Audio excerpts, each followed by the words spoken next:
Apa yang kita yakini dalam nilai-nilai di daerah kita itu sebenarnya sudah itulah yang ada di dunia sebenarnya, seperti itu. Kemudian harapannya kita itu menuntun, ya. Jadi guru tidak boleh lagi anak-anak hari ini kita belajar tentang bagian-bagian tumbuhan, tidak seperti itu. Anak-anak coba kita lihat tumbuhan ini, apa saja yang ada di kayak kamu bisa amati. Jadi seperti itu. Nah, kemudian jangan kita kalau istilah dulu kan menyuapi, sekarang tidak. Bagaimana kita membangkitkan kemampuan anak-anak itu, ya. Kemudian jadi seorang guru sebagai pemimpin kelas atau pemimpin pembelajaran, jadi hanya menuntun saja apa potensi. Makanya sekarang itu tidak ada lagi juara. Kalau mau juara harus semua juara, ya. Tidak ada lagi pemberian hadiah kalau kurikulum merdeka, karena semua punya potensi, ya. Mungkin yang satu itu pintar matematika, yang satu belum tentu. Yang satu pintar IPA, tapi belum tentu di seni. Sehingga kalau mau kasih juara, kasih memang mana potensinya dia. Oh, dia juara di seni, sebut. Juara di seni adalah si A, juara di matematika adalah si B, dan seterusnya. Sehingga anak-anak itu tidak merasa, oh biar media saja. Saya tidak. Jadi tidak seperti itu. Kemudian perubahan paradigma belajar dari konvensional, ya seperti yang saya sampaikan tadi. Jadi sekarang sebenarnya kalau mau gampang-gampang. Seperti saya biasanya kalau mengajar itu kalau sudah jenuh, pergi saja di halaman, mau menyanyi, mau apa. Yang penting konteksnya itu tidak terlalu jauh dari topik kita, ya. Belajar tentang IPA, ya kita siapkan alat seadanya. Berbicara tentang air misalnya, bawakan saja botol aqua, mangkok, kemudian gelas, ya. Kita tuangkan air itu, kenapa dia ikuti. Kalau kita tuang di gelas seperti gelas, dia kita tuang di mangkok. Nah, dengan sendirinya dia akan menemukan sendiri bagaimana sebenarnya air itu, seperti sifat-sifatnya. Kemudian ada namanya disiplin positif. Disiplin positif itu tentu kita sudah laksanakan semua. Pagi datang tidak terlambat. Kemudian Bapak Ibu guru memberikan apel, memberikan contoh bagaimana bertegur sapa. Bahkan ada mungkin teman-teman yang menunggu di depan pintu gerbang, ya. Pagi-pagi menyuruh anak-anak membersihkan, kemudian memelihara bunga, dan seterusnya. Dalam proses belajar misalnya anak-anak tidak boleh ribut, tidak boleh saling ganggu di luar agenda diskusi. Jadi seperti itu. Semua sudah dilakukan. Cuman saja, kalau saya pribadi, prosesnya yang belum benar. Ketika kita menuntut anak-anak, bukan dia yang berproses, tetapi kita yang menyuruh. Barang itu sudah ada, tetapi mereka tidak turut serta. Seharusnya paradigma sekarang itu anak-anak yang didorong. Bagaimana dia membuat sesuatu aturan dari dia sendiri, yang mereka sepakati sendiri sesuai dengan nilai-nilai universal. Kebersihan itu betul tidak untuk semua? Oh betul, nah, sepakati. Ya. Membuang sampah pada tempatnya. Universal itu dimanapun itu berada. Mau di Amerika, mau di Indonesia, mau di mana, semua sepakat itu. Nah itu yang harus mereka munculkan sendiri. Ya.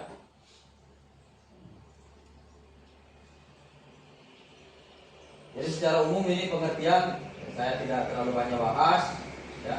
Nanti kalau teman-teman ingin, ini hanya sepintas saja, semua bisa dicari di banyak tempat. Seperti sekarang semua punya HP, semua punya media, tinggal bagaimana teman-teman mau, ya. Harapannya SD-SD di Tirauta ini pada saatnya nanti sudah siap dengan kurikulum merdeka. Tidak ada lagi apa yang dikatakan Pak Menteri, tidak ada lagi alasan. Ya mau tidak mau. Kenapa kurikulum berubah? Sudah harusnya berubah. Kenapa? Karena sama. Kalau kita masih seperti dulu, ya kita tidak akan maju-maju. Hanya karena kadang-kadang kita terlalu berpikir jauh, ya. Sementara ada proses, ada lingkungan kita, ada fasilitas sumber daya manusia kita yang kita miliki sebenarnya mampu, cuma pikirannya terlalu jauh. Jadi seperti itu. Nah sekarang saya mencoba menyederhanakan persoalan ini mulai dengan budaya positif. Jadi strategi penerapannya, ya, diskusikan setiap aturan dan kesepakatan yang dibuat. Ini mulai dari kelas, ya. Jadi didiskusikan. Kalau kemarin kita sudah tulis memang tempel. Jadi prosesnya sekarang tidak seperti itu. Makanya sebentar kita praktek. Saya sudah siapkan sticky note, mudah-mudahan masih bagaimana caranya mempraktekkan di kelas, walaupun secara ringkas, ya, supaya ke depan anak-anak itu memang berkecimpung. Karena tujuan sekarang itu adalah anak-anak yang didorong supaya mereka paham proses itu, paham tentang dirinya, kemudian berikan konsekuensi logis. Jadi hukuman sekarang itu ya istilahnya bukan sebenarnya hukuman. Penghargaan pun sekarang sudah tidak bagus. Ya. Kalau menghukum itu hanya memberikan efek kepada anak-anak, merendahkan karakternya anak-anak. Ya. Jadi sekarang itu yang bagus support. Bahkan penghargaan pun sebentar nanti kita lihat, penghargaan pun sekarang sudah tidak terlalu bagus. Ya. Tetapi ada nilai yang kita berikan. Jadi hadiah itu ada nilai, bukan hanya sekedar ini buku, ya karena kamu juara 1, tetapi apa nilainya di situ? Berpengaruh enggak kepada lingkungan teman-temannya? Kalau hanya berpengaruh sama satu orang, ya itu kurang bagus. Kemudian manfaatnya, ya bisa dibaca, membangun karakter positif, milik keterampilan moral waktu. Ini hanya retorika saja, tetapi kalau kita ini laksanakan betul-betul, mudah-mudahan. Ya. Saya juga mencoba dari rumah, dari anak saya, bagaimana membagi waktu. Selesai maghrib, tutup semua, HP, televisi, 20 menit saja. Jadi dimulai dari rumah, 20 menit saja kamu belajar. Bapak juga seperti itu. Simpan dulu HP. Habis itu silakan. Kalau bisa lebih panjang lebih bagus. Ya. Apakah dia menghafal kali-kali, membaca buku, membaca kitab suci, dan lain sebagainya. Setelah itu kita aplikasikan di kelas. Setelah itu bawa di sekolah kita. Ya.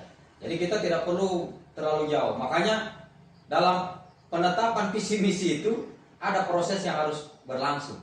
Ya. Nanti kita tuju ke sana. Kemudian, ya ini kita sudah masuk ke motivasi perilaku. Nah ini yang saya katakan tadi bahwa perilaku siswa yang ingin kita munculkan ini dia bisa berubah sifatnya itu karena 3 faktor. Yang pertama untuk menghindari ketidaknyamanan, ya. Jadi ini motivasi perilaku.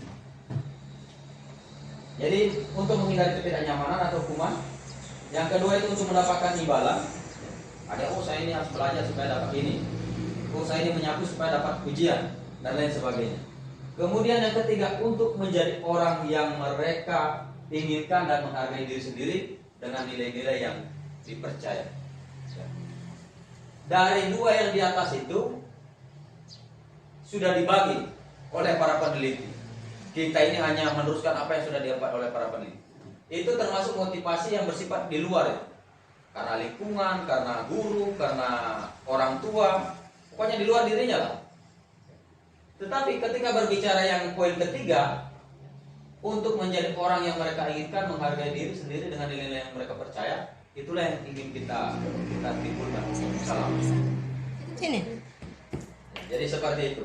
Nah ini ya yang kita coba bangun di siswa kita, supaya dia sadar dengan dirinya, bukan karena kita suruh, bukan karena ada aturan yang mengekang, ya.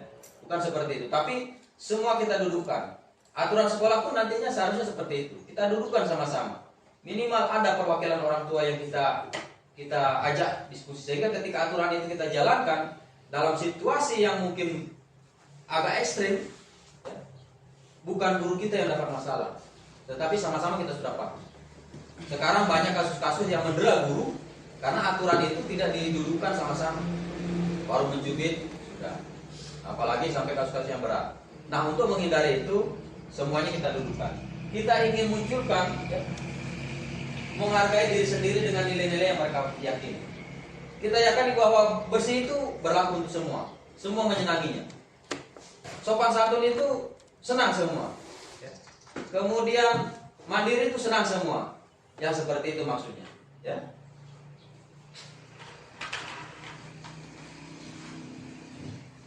Jadi peranan guru, kita sebagai guru hanya penggerak saja. Jadi kita mendorong motivasi internal itu melalui contoh. Tidak ada guru lagi, kamu itu pungut itu. Nah, ini kita sama-sama yang pungut sampah, buang di sana. Ya. Sama kalau di kelas itu kotornya di jendela nak, sini Wina. Coba kita sama-sama. Jadi seperti itu. Sehingga itu akan dibawa nilai itu pulang di rumahnya. Saya sudah buktikan siswa saya berapa tahun ini. Ada 1-2 orang siswa, orang tua siswa yang mengatakan, anakku sekarang berubah. Artinya berubah positif. Yang tadinya tidak pernah dia membersihkan itu sarang laba-laba, tetapi ketika kita tuntut, dia bisa. Anakku bisa mandiri. dia turunkan sarang laba-laba. Ketika mamanya sibuk, dia cuci piring karena sudah kelas 4. Setelah hari ini kan saya mengajar kelas 4. Jadi seperti itu. Nah, motivasi inilah yang kita coba bangun. Kemudian kita tahu yang ini ya, tentang 5 kebutuhan dasar. Tetapi mungkin secara umum. Nah, sekarang lebih disederhanakan, kita lihat ada segitiga yang membentuk ya. Semakin di bawah itu semakin lebar. Semakin ke atas itu semakin mengecil, artinya itu semakin kecil porsinya. Kita lihat, yang pertama itu kebutuhan fisiologi, ya, fisik. Jadi semua ingin fisiknya bagus. Jadi kebutuhan untuk mempertahankan hidup secara fisik. Semua ingin sehat, semua ingin normal, ya, anggota tubuhnya sempurna. Kemudian yang kedua rasa aman. Dari ancaman, dari bullying seperti sekarang itu yang paling gede didengung-dengungkan dan lain sebagainya. Kemudian kasih sayang. Nah, ini jelas, ya. Siapapun ingin disayangi. Dari orang tuanya, dari pasangan hidupnya dan lingkungannya, ya. Inilah nilai-nilai atau 5 kebutuhan dasar yang memang sudah bernilai universal. Kemudian penghargaan. Mau tidak mau kadang-kadang kita ingin dihargai, tetapi kita tidak munculkan itu.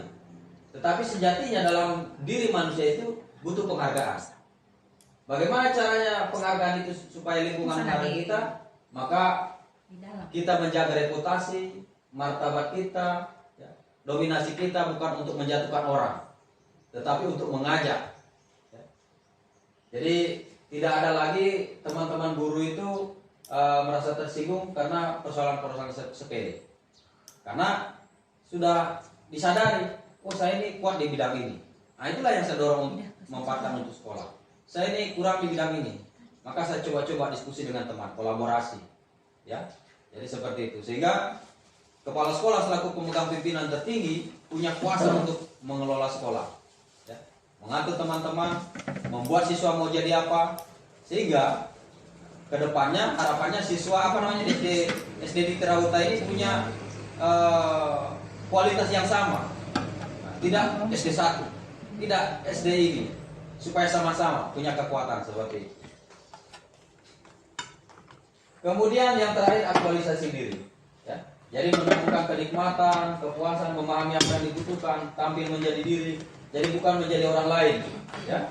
Ketika dia punya kemampuan di bidang olahraga, kita dorong, ya, kita bantu anak-anak kita. Ketika dia punya passion mungkin sebagai model, kita bantu bagaimana caranya, ya, difasilitasi. Ada anak-anak yang susah matematika, dorong. Buatkan dia soal yang agak lompat-lompat sedikit. Kita lihat misalnya, oh ini dia dapat 10 terus, lompatkan itu materi-materinya. Jadi seperti itu. Jadi mungkin secara teori bisa, saya pun secara teori bisa menyampaikan, tetapi mungkin secara praktek tidak sepenuhnya. Tetapi silakan dicoba, karena saya pun seperti itu, mencoba dan mencoba terus, ya, sehingga kita tidak jenuh di kelas. Apalagi sekarang kan ada hak asasi manusia, kita tidak boleh ini, tidak boleh itu, tidak. Jadi kita menuntun anak sehingga ada kebahagiaan tersendiri di dalam diri kita. Jadi ketika 5 kebutuhan dasar manusia ini sudah terpenuhi, maka hidupnya pasti bahagia. Nah, oleh karena itu guru sebagai penuntun mendorong supaya ini muncul secara implisit kepada siswa melalui praktek-praktek contoh, ya, panutan. Selanjutnya, ini yang agak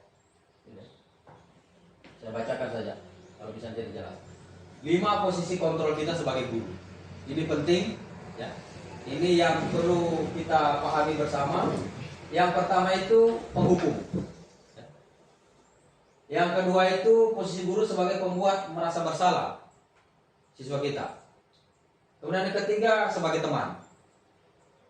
Kemudian yang keempat sebagai pemantau. Kemudian yang terakhir sebagai manajer.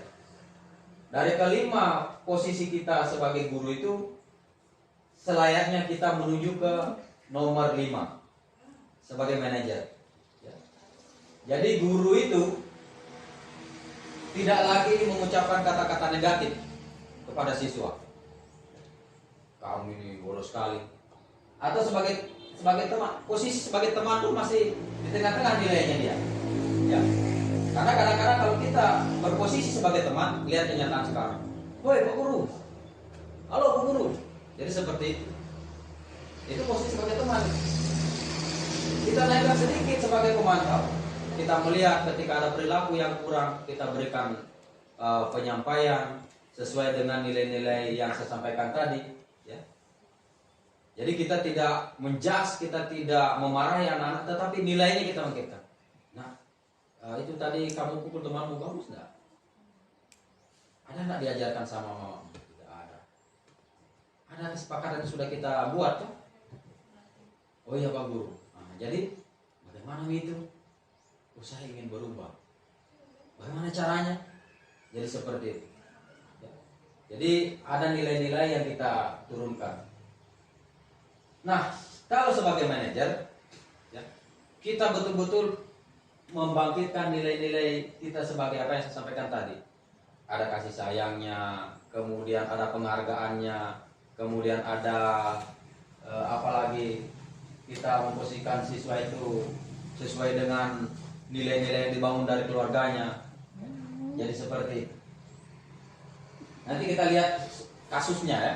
Ada kasus kita supaya bisa ada pembanding. Karena kalau ini disampaikan secara ini mungkin agak mengambang. Sebentar kita coba lihat kasusnya. Kemudian ini. Nah ini yang kita perlu praktekkan di awal pembelajaran. Ya. Keyakinan kelas. Kalau kemarin kan baru sebatas kesepakatan. Kesepakatan itu biasanya ada kalimat-kalimat negatif di situ. Tidak boleh ini, tidak boleh itu. Nah itu sudah menghukum itu. Ya. Kalau dari segi bahasa itu ada nilai hukuman di situ. Tidak boleh membuang sampah. Tetapi kita buatkan menjadi kalimat positif. Itulah namanya keyakinan kelas. Bagaimana caranya? Yang pertama itu siswa menulis keyakinan yang mereka inginkan. Kemudian yang kedua, guru dan siswa mengulas keyakinan yang telah tertulis. Kemudian yang ketiga, guru dan siswa memilih keyakinan kelas yang penting. Yang keempat, mengubah keyakinan kelas menjadi kalimat positif. Yang kelima, mengecek dan mensepakati keyakinan kelas. Nah, untuk materi ini, ya, saya coba berbagi dengan teman-teman. Saya praktekkan di sini supaya nanti di kelasnya langsung dilakukan. Tidak lagi langsung ada spanduk. Ini anak-anak dilarang ini, dilarang ini seperti itu. Nah, oleh karena itu, supaya kita tidak mengantuk juga, saya juga biasanya kehabisan kata, maka kita langsung praktekkan. Kita akan belajar bagaimana membuat keyakinan kelas pada siswa. Ya. Jadi yang pertama itu menulis keyakinan yang mereka inginkan. Terserah, misalnya tidak boleh tidur di kelas, tidak. Nah, sekarang coba, mohon maaf, anggaplah posisi ibu-ibu semua sekarang sebagai siswa. Nah, supaya nanti nilai-nilai itu tidak lagi menjadi nilai-nilai yang dibuat guru. Ya.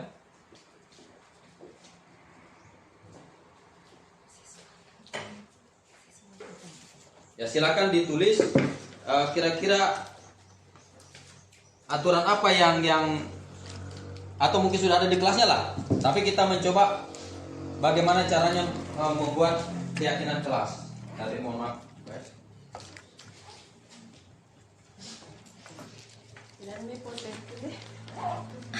Nah, kalau sudah sebentar ditempel di sini. Di mana? Oh, di sini Pak Guru tidak ada pulpenku, Be. Gitu kan? Pinjam dulu pulpennya Pak Guru. Juga di siswa tidak ada pulpennya.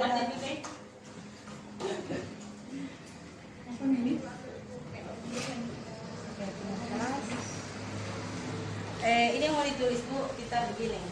Kita membayangkan sebagai siswa apa kira-kira yang kita inginkan di dalam kelas, sehingga dalam kelas kita itu menjadi nyaman, menjadi tentram, menjadi baik seperti itu. Misalnya satu contoh, di saat belajar tidak boleh makan, seperti itu contohnya. Nah, sekarang coba yang lain selain itu buat kira-kira apa aturan di kelas itu yang harus disepakati. Nah, tidak boleh berbicara sampai dulu menerangkan. Ya, jadi seperti itulah. Tidak boleh jalan-jalan bisa ya. Ya, semua yang menimbulkan kenyamanan bisa. Tidak boleh berkata boleh mengganggu teman. Nah. Kalau sudah tempel di kertas karton ini, kita coba lihat ya. Sebentar kita sama-sama, kita tuju adalah sampai pada keyakinan kelas. Ya. Yang mana itu keyakinan kelas?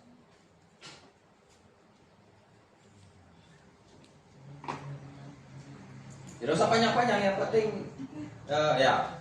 Minta tolong langsung di tempel dari sini di kertas karton. Itu yang sudah saya ya. Oke.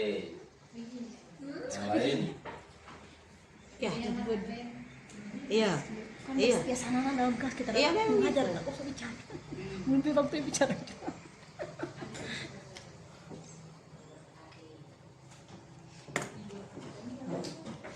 Saya juga sebenarnya baru lakukan ini, ya. Masih ada videonya di laptop. Boleh. Boleh. Bebas. Boleh sebanyak-banyaknya Bebas, boleh. bebas. Sebentar yang terakhir langsung membaca. Ya. Oke.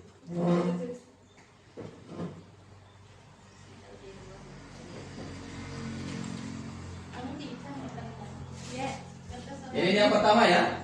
Jadi Ada siswa tadi. Siswa baru. main gak main?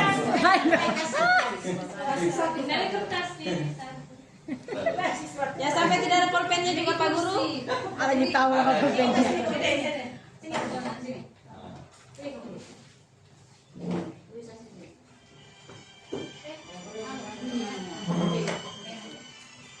Ya, jadi mohon maaf Bu. Langsung kita tulis kira-kira apa yang kita mau dari siswa misalnya. Supaya siswa jangan ribut saat belajar kah atau apa, salah satunya saja. Supaya nyaman di kelas. Kira-kira apa itu? Misalnya tidak boleh mengganggu teman saat belajar seperti Tidak boleh makan. tidak boleh makan di saat Belajar. Isin bu, minum. Isin bu, ambil makanan. Biasa kan seperti itu. Nah, ketika mereka sudah yakini, Jalan-jalan, ya, ganggu temannya. kemungkinan atau langsung saja ya, karena ibu masih bingung. Oke, langsung saja Pak Guru. Bu Saim, saya minta tolong coba baca yang kita buat supaya didengar sama teman-teman. Jadi mengulas keyakinan keras yang telah ditulis. Coba. Yang mana? Yang di sana. Baca. Ya. Ke situ Ibu. Semuanya dibaca. Semua ini? Satu saja. Yang kita buat sendiri. Punya apa? Yang kita buat sendiri. Lah apa juga baca. Oh. Boleh. Tidak boleh jalan-jalan pada saat belajar. Tidak boleh jalan-jalan saat belajar. Oke. Coba berikutnya kita bahas. Oh ya. Tidak boleh berkelahi, tidak boleh ribut, tidak boleh membuang sampah di laci. Oke. Coba berikutnya kita Ibu baca satu. Nanti saya lanjutkan. Boleh berbicara saat guru menjelaskan. Oke. Jadi sudah ada berapa ya? Sekarang saya lanjutkan. Yang ini ya. Tidak boleh tidur saat belajar dalam kelas. Sepakat? Sepakat. Tidak boleh ribut pada saat belajar di kelas. Sepakat? Siswa tak boleh berkata tidak sopan, berbicara dan bisik-bisik dan jalan-jalan mengganggu teman. Sepakat? Sepakat. Kemudian membuka sepatu dan topi pada saat masuk di kelas, dalam kelas. Sepakat ini? Iya. Tidak boleh berkelahi, tidak boleh terlambat masuk kelas. Sepakat? Iya. Ketika anak-anak sudah menyepakati ini, maka kita lanjutkan mengubah keyakinan kelas menjadi kalimat positif. Kalimat positif yang saya sampaikan tadi tidak ada kata hukuman. Hilangkan itu kata tidak.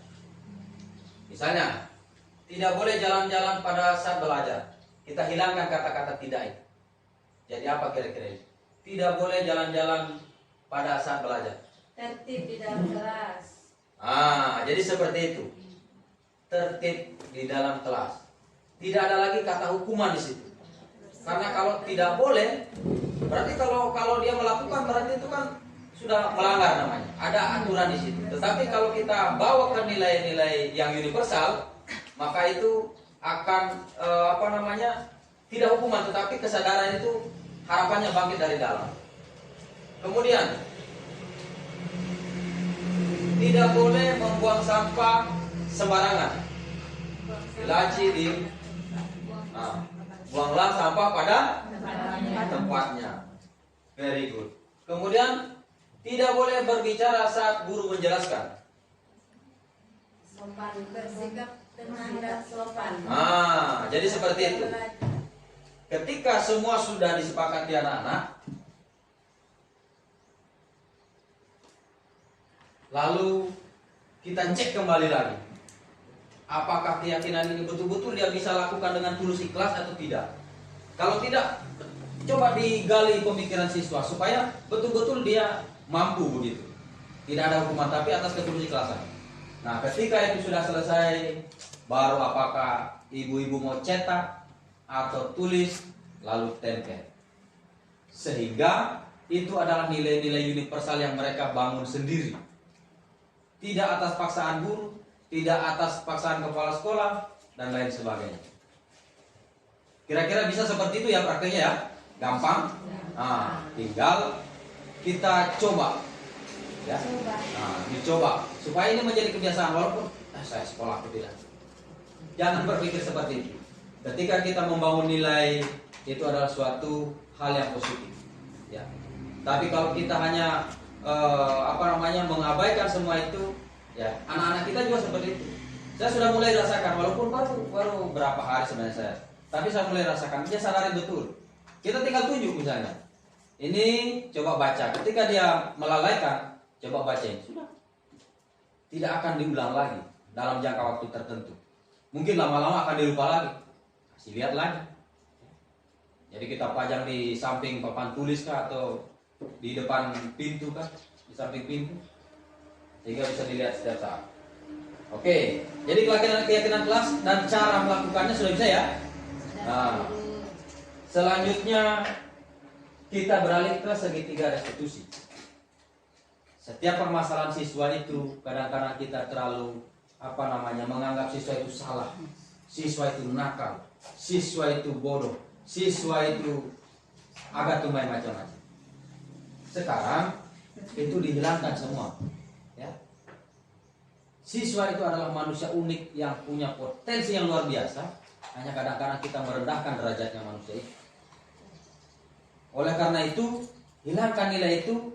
Setiap persoalan selesaikan dengan segitiga restitusi. Jadi mungkin ini barang atau sudah pernah dengar? Belum. Segitiga restitusi itu adalah menyelesaikan persoalan dengan mengangkat nilai siswa, menghargai dia, mendudukkan dia sebagai manusia. Yang pertama apa? Menstabilkan identitas. Ketika dia melalaikan sesuatu, misalnya terlambatkah, tidak membersihkan di kelas kah, memukul temannya kah, dan lain sebagainya, kita gali sebenarnya ada apa ya pada diri siswa itu. Tidak langsung kita, kamu ini kenapa kamu pukul temanmu. Tidak ada kata-kata seperti itu. Kita gali dulu, stabilkan dulu. Apa penyebab dia itu dari hatinya yang paling dalam, ataukah mungkin karena kebetulan dan lain sebagainya. Kemudian yang kedua, validasi tindakan yang salah. Kamu tentu punya alasan, nak, kenapa kamu udah pukul itu temanmu? Apa alasanmu? Jadi efektif kita punya cara. Kamu itu terlambat. Alasanmu itu, apakah anunya di rumah itu? Kenapa kamu terlambat? Tidak seperti itu. Oh, saya bantu mamaku, menjual, saya bantu iriskan pisangnya. Di rokok-rokok pernah saya kejadian seperti itu. Oh, kalau sudah seperti itu, kita tanya lagi, kira-kira ada nggak solusi supaya ini tidak terulang lagi? Kita gali pelan-pelan, sehingga ketika itu permasalahan mungkin datang dari orang tuanya, ya mau tidak mau kita harus diskusi dengan orang tuanya. Tidak putus sampai di situ, karena kita tidak tahu ini anak ini ke depan jadi tentara, jadi polisi, jadi apa. Ketika kita memberikan penghargaan pada saat ini, sampai kapanpun kita diingat. Itu kasihan itu Siti Murni itu buruk kalian, pokoknya dia sayangi saya. Jadi seperti itu ya. Jangan kita sekedar melihat dia itu bodoh apa semua. Kecuali mungkin ada keterbelakangan mental ya memang tidak ada solusi. Tetapi karena ada faktor-faktor X yang kita tidak tahu, kita coba gali. Ya. Kalau di sini mungkin tidak terlalu banyak persoalan. Kalau kami di rate-rate ada yang macam-macam. Karena ada yang hidup di pasar, ada yang tentara, polisi, pegawai negeri. Jadi orang yang tidak peduli sampai yang paling kritis itu ada di sana. Ketika kita seorang guru mengabaikan nilai-nilai itu, satu saat kita pasti dapat persoalan. Oleh karena itu, kita sebagai guru itu mungkin hari ini kita tidak hanya melihat di Jakarta, gurunya dipukul, gurunya dilawan. Akankah itu tidak terjadi sama kita? Mungkin saja. Kalau nilai-nilai itu dari awal kita tidak bangun. Tetapi kalau kita nilai-nilai itu kita bangun dari siswa, ya dia sudah ada tertanam dalam dirinya. Saya buat keyakinan kelas ini seperti ini. Di sekolah ini ada keyakinan seperti itu. Jadi seperti itu. Kemudian yang terakhir, menanyakan keyakinan. Jadi apa yang sudah dia yakini itu ditanyakan kembali. Kemarin kamu tulis kalau kamu pukul temanmu itu tidak sopan namanya. Bagaimana itu? Oh iya Pak Guru. Bla bla bla bla bla. Kita tanyakan nilainya, bukan kita menghukum anak-anak itu. Ketika segitiga ini sudah kita laksanakan, jadi guru itu memiliki kesabaran lebih. Ya. Saya mencoba membelajarkan diri saya menjadi orang yang bisa menahan emosi. Bukan selalu melempar kepada siswa, tetapi apa yang kurang pada diri saya. Sampai hari ini mungkin semua persoalan ketika kita mengajar matematika, baik, anak-anak itu kali-kali saja tidak hafal. Saya kelas 4 siswa 21. Yang hafal kali-kali 8 itu mungkin baru berapa orang saja. Apa yang saya lakukan?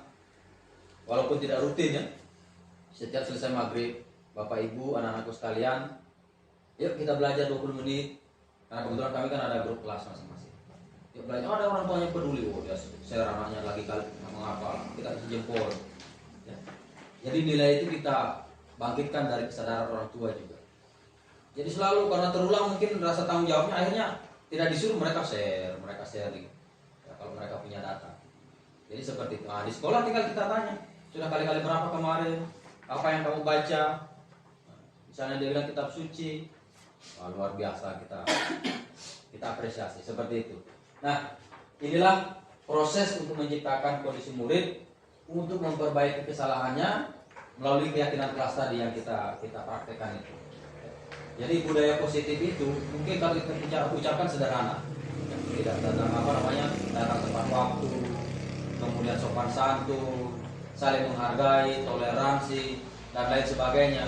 Tetapi ketika itu hanya kita ucapkan, kita tidak praktekkan di kelas pada siswa kita, niscaya itu hanya menjadi angin lalu.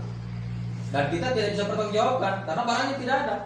Anak-anak tidak berproses. Tapi kalau anak-anak berproses, kita tunjuk saja, dia sudah paham. Oh iya, maaf Pak. Jadi seperti itu. Nah jadi ini berapa poin-poin yang bisa langsung dipraktekkan untuk menuju kurikulum merdeka. Jadi ada tanda kutip di situ merdeka. Ya. Merdeka dalam arti apa? Merdeka guru mengajar, merdeka siswa membuatkan materi, tetapi merdeka itu ada batasannya. Tidak kita biarkan saja anak-anak. Tetapi kita menentukan misalnya topik, terserah topik yang mana yang Bapak Ibu atau Ibu-ibu mau. Misalnya matematika kan kalau tidak salah kalau kelas 4 itu ada 9 tujuan. Dari 1 CP itu ada 9 tujuan selama 1 tahun. Dari 9 itu bebas. Kalau anak sekolah kita itu baru mampu 2 saja ambil.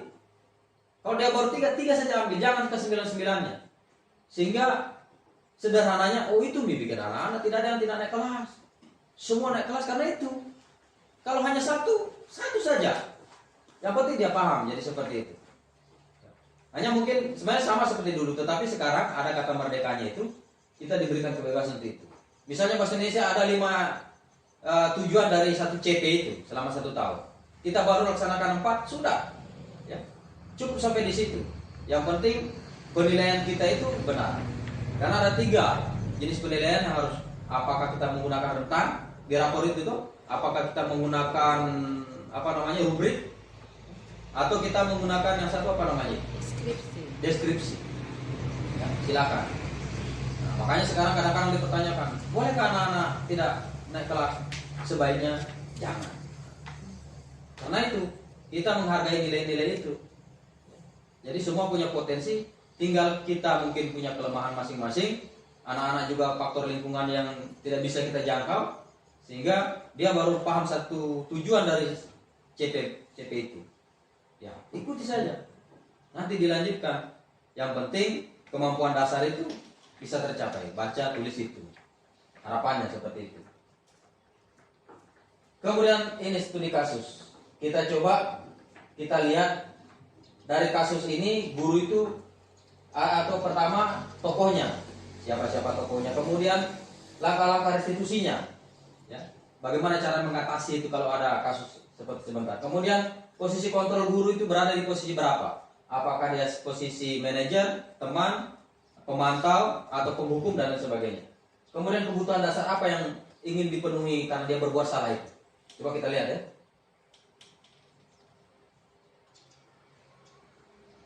Wah, tidak nyambung. Tidak connect.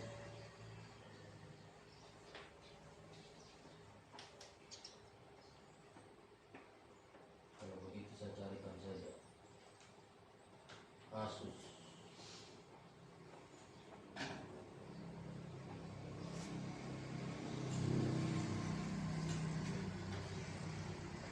Ambil kasus di sini.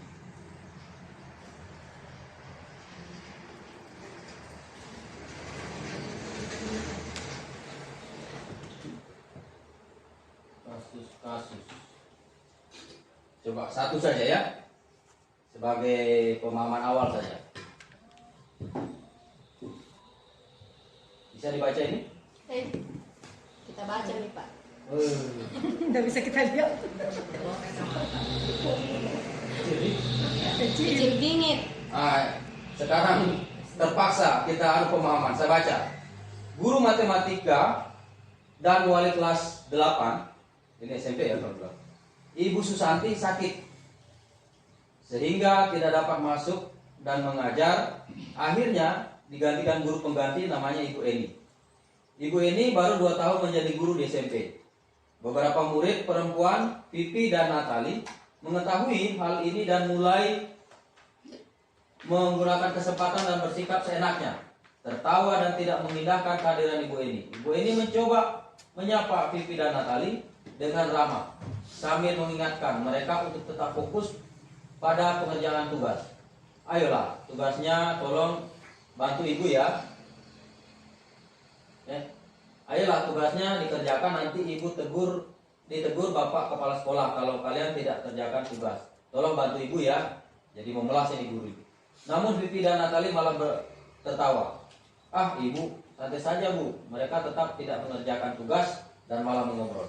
Keesokan harinya Ibu Santi, ini wali kelas aslinya ini, memanggil Pipi dan Natali serta menanyakan tentang laporan Ibu Eni. Ibu Santi menanyakan apakah mereka bersedia memperbaiki permasalahan yang ada. Pipi dan Natali sempat ragu-ragu dan membela diri, namun pada akhirnya mengatakan akan meminta maaf. Ibu Santi menanggapi bahwa tindakan itu boleh saja dilakukan bila mereka sungguh-sungguh ingin meminta maaf. Namun Ibu Santi menanyakan kembali apa yang mereka bisa lakukan untuk menggantikan rasa tidak dihormati Ibu Santi. Baik Pipi maupun Natali mengaku bahwa perilaku mereka tidak sesuai dengan keyakinan kelas. Ibu Santi melanjutkan kembali apa yang akan mereka lakukan untuk memperbaiki masalah, apakah ada gagasan. Jadi seperti itu. Nah, kita kembali ke sini.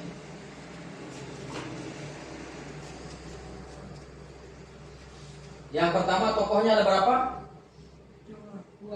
Pipi, Santi, Natali, Bu Ibu Santi, Ibu Ibu. Eni. Nah, dapat ya? Iya. Kemudian langkah-langkah restitusi. Apa yang dilakukan tadi Ibu, siapa wali kelasnya, Ibu Santi? Bu Santi. Menanyakan. Menanyakan apa salahnya kan? Menanyakan. Nah, kemudian apa penyebabnya Iya. dia melakukan? Mereka berbuat. Ya. Lalu meminta tanggung jawab. Bagaimana? Mau tidak berubah? Jadi seperti itu. Kemudian posisi kontrol. Posisi kontrol guru itu dari kelima posisi kontrol tadi.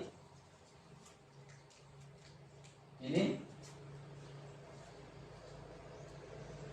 sebagai penghukum, pembuat rasa bersalah, teman, pemantau, atau manajer? Kira-kira di posisi mana dia itu Ibu Santi? Manajer. Manajer ya? Iya. Ya, jadi seperti itu. Jadi dia berusaha menganggap persoalan itulah kodrat manusia. Semua bisa salah. Mungkin karena tidak disengaja, sehingga kita menyederhanakan persoalan anak-anak itu tidak menghukum. Jadi sederhananya, karena ini terlalu kecil ya, ada banyak kasus, nantilah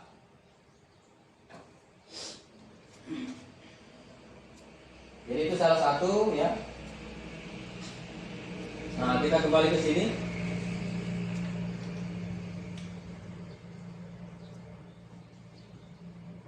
Sekarang pertanyaannya, apakah di sekolah sudah melaksanakan budaya positif?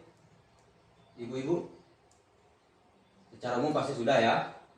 Pagi-pagi ini sekolah bersih, lantainya bersih, sudah.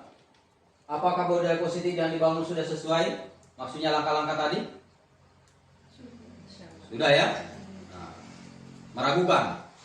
Ya, sudah atau meragukan? Kalau dia berarti itu dua, dia jadi seperti laksanakan, itu. dia tapi tidak sesuai, atau betul-betul dia belum melaksanakan. Jadi itu, oleh karena itu materi hari ini yang sangat sederhana yang sudah membuang waktu ibu-ibu semua, kita coba untuk menuju bahwa kurikulum hari ini itu baik. Tidak ada lagi begitu susah semua. Pernah saya begitu, mau dulu ajar itu pusing sakit kepala. Tapi ketika sering-sering mendengarkan, oh begitu gimana? Apa yang kita punya sudah itu Mi. Ya, yang penting sudah tahu CP-nya 1, tujuannya ada 5, sudah tulis Mi.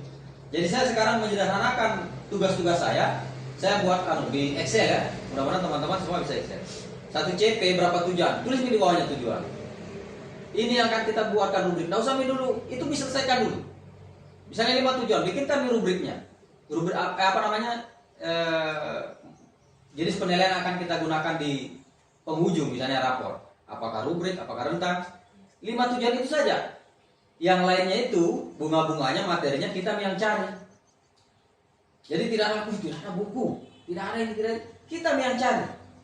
Sesederhana apapun, misalnya matematika yang pertama mengenal bilangan, ya, itu tujuan pertamanya. Dari itu berapa kali kita kira-kira pertemuannya ini sebelum masuk nanti P5 ya. Nanti kalau sudah efektif P5-nya kurangi waktu P5 bagi itu tujuannya itu. Jadi seperti itu. Ya. Kalau sudah didapat itu, nah sekarang kita awali dulu kebutuhan kita terhadap nilai-nilai yang anak-anak pegang dalam dirinya supaya itu diyakini betul-betul. Jadi mungkin itu ya sekelumit kisah tentang kurikulum yang menyenangkan ini. Mungkin sebagian juga meribetkan saya, kadang-kadang kalau dikasih materi sama yang hebat-hebat, kadang-kadang curhat juga. Mana nih katanya gampangnya itu materi kurikulum merdeka. Katanya saya merdeka. Ternyata saya semakin mengikuti, semakin paham. Jadi kalau teman-teman nanti butuh informasi ya untuk berbagi, kami siap dari SD 1 Rate-Rate. Kalau saya pribadi tidak perlu ada air, tidak perlu ada apa, yang penting kita tidak takut dengan kurikulum itu. Itu saja. Daripada kasihan teman-teman takut. Ya, apalagi kalau yang sudah paham Excel, tinggal tutup mata gitu. Ya. Tidak usah pusingkan modulnya itu. Modulnya itu hanya 4 poin itu. Ya, 4 poin yang wajib. Yang lain itu hanya bunga-bunganya saja. Yang pertama tujuan, yang kedua kegiatan pembelajaran, yang ketiga asesmennya, kemudian yang keempat apa lagi? Saya lupa.